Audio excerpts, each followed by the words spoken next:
A few years ago, buying an EV was synonymous with buying a Tesla.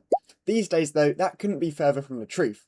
In 2023, Tesla sold a record 1.81 million cars, but by 2025, this had fallen to 1.64 million cars, reflecting a 9.4% drop in sales. In the same time period, EV sales grew by 52%. How come Tesla once dominated EV sales, but is now struggling to maintain its market share? And will Tesla ever be able to bounce back from this? Back in 2011, Elon Musk famously dismissed BYD as a serious competitor during an interview with Bloomberg. You're familiar with BYD, which is also on the West Coast. I think they're ramping up production of their electric vehicles. Warren Buffett owns 10% stake in that. Why do you laugh? BYD is trying to compete. Why do you laugh? Have you seen their car? In 2025, BYD was without doubt the largest EV maker in the world, with sales of 2.3 million units, reflecting a 27% increase from 2024. Spec for spec, BYD and Tesla were on quite a level playing field, with BYD C-Line 7 having a nicer interior and a more advanced 800-volt architecture, but the Tesla offering more range, better efficiency and better software. Overall, a Tesla Model Y is a more well-rounded package, but when it comes to pricing, the BYD C-Line 7 has a price of 195,000 yuan in China, or £22,000, compared to 263,000 yuan in China, or £29,000 for a Tesla Model Y, which has meant that Tesla has been inevitably losing sales in China.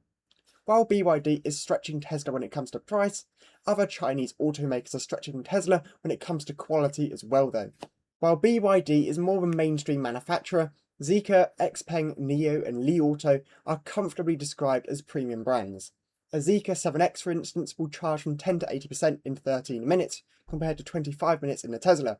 The range of the Zeekr is also higher, the car features vehicle-to-load technology unlike the Tesla, and the suspension setup developed in Sweden is far softer and more plush than in the Tesla. The interior quality far surpasses the Tesla as well, and although styling is subjective, I can confidently say that the 7X is a lot better looking as well. In terms of pricing, the Zeekr 7X will set you back quite a bit more than the BYD at 230,000 yuan or £26,000, but it's still quite a bit cheaper than the Model Y at the same time. Although the Tesla Model Y is still far better selling in China, more and more people are realising that domestic Chinese brands are offering a better product. In international markets like Australia, the Zeekr 7X actually became the best-selling premium EV in April 2025. Many of these premium Chinese EV brands are only in their early stages of international expansion, so in the foreseeable future, I would expect these brands to become far more dominant, particularly in the European market. While China is clearly providing the brunt of the competition, it's important not to underestimate the impact of legacy automakers. Many of the premium German automakers have placed very large emphasis on range to entice EV buyers recently. Take the new Mercedes-Benz CLA, which has a range of up to 483 miles, or the BMW iX3, which does up to 500 miles on a single charge. The AAA cite the fear of running out of range, also known as range anxiety, as a reason for 55% of car owners not switching to EVs. When a BMW iX350 does almost 110 miles further on a single charge than a Tesla Model Y long range, it's easy to see why buyers are choosing the BMW instead of the Tesla. In Norway, which is the EV capital of the world, with 98.7% of cars being sold EVs, the BMW iX3 took the number 4 spot when it came to car sales in April 2026. The Tesla Model Y has been around since 2020, and the Model 3 has been around since 2017. Now that legacy automakers have made the key strategic investments into EVs, Tesla's lineup is starting to look a bit dated. In 2023, Europe accounted for 15% of Tesla's sales, China was around 32%, while the US was around 37%. In 2022, the Inflation Reduction Act under the Biden administration granted a $7,500 EV tax credit. On top of this, US manufacturers of batteries were provided a $35 tax credit for battery cells per kilowatt hour and $10 per kilowatt hour for battery modules. This means that on a 75 kilowatt hour battery fully made in the US, it's eligible for roughly $3,000 in tax credits. All these policies helped keep Tesla make the Model 3 and the Model Y appear extremely price competitive against internal combustion engine rivals, as well as foreign rivals like the BMW i4. However, under the Trump administration, the $7,500 tax credit was removed, and the battery production credit was also tightened.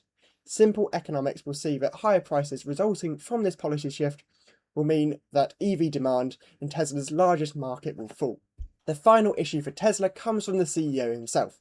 Elon Musk publicly endorses many right-wing and far-right political parties like AfD in Germany and regularly makes comments regarding wokeism on X. Elon Musk is by no means a climate change denier, with him publicly declaring we should be concerned about accelerating CO2 growth, but many critics do argue he's a climate change delayist, with comments made during a Donald Trump conversation regarding that the main threat caused by climate change wouldn't be felt until CO2 concentrations reach 1,000 parts per million in the atmosphere, or when people start having headaches and nausea. Tesla buyers are predominantly left-wing, with estimates in the US suggesting that 60 to 75% of buyers are Democrats. A 2025 study of more than 26,000 people in over 30 countries found that 41% of buyers would avoid buying a Tesla due to Elon Musk associations. This compares to just 12% saying they'd avoid cars produced in China. Elon Musk's political ideologies clearly don't resonate with their buyers then. Now we've established the reasons why Tesla has been struggling over the past couple of years, I think it's worth speculating whether Tesla can experience a resurgence going forwards. I think the key to Tesla is having a wider product lineup, with a larger SUV and smaller hatchback offering with an 800 volt or 900 volt architecture. If Tesla continues to come out with model refreshes, I think they're going to continue to fall behind in the sales charts.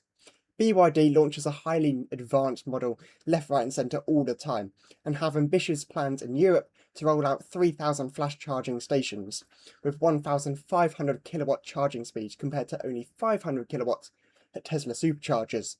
With this pace of expansion, Tesla may lose its unique selling point of highly affordable electricity from its supercharger network.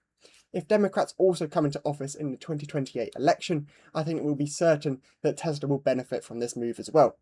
In summary, I think the next 5 years will make or break Tesla and determine whether they remain a dominant EV player or fall into the history books.